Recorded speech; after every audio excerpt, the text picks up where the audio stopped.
Hello guys, so this is Doc Franklin once again. So meron lang tayong isang customer ngayon. Hindi ko inaasahan ito dahil akala ko hindi dinadala dito sa yung itong mga yachts. So mayroon isang customer at nasiraan yung kanyang yung kanyang alternator. So naisipan niyang i-drop dito sa aming shop yung kanyang yate. So ito, nandito siya ngayon. So gagawin ko siya. Actually, hindi naman siya hindi naman masyadong complicated yung alternator nito dahil dalawang makina.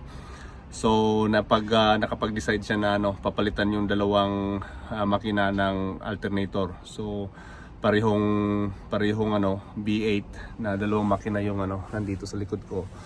So nandito siya sa shop at dinap niya kanina dito at magpapalit ako ngayon ng alternator.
Oh, ayan yung yung yachting ito, kaya pala bibilis sa tumakbo itong mga yate na nakikita natin dahil dalawang makina pala. So, nandun yung alternator. Yan, nandito yung alternator niya. So, dalawang alternator ang papalitan. So, dito sa isang side din papalitan. Actually, natanggal ko na. So, nagtanggal na ako ng negative ng battery para sigurado. So, dito rin sa isang side palitan ko rin ng alternator at magtatanggal din ako ng negative ng battery.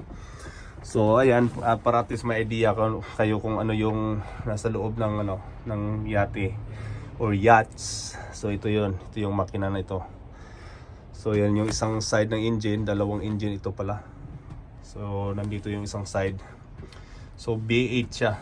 So ayan, V8 na dalawang magkatabing makina.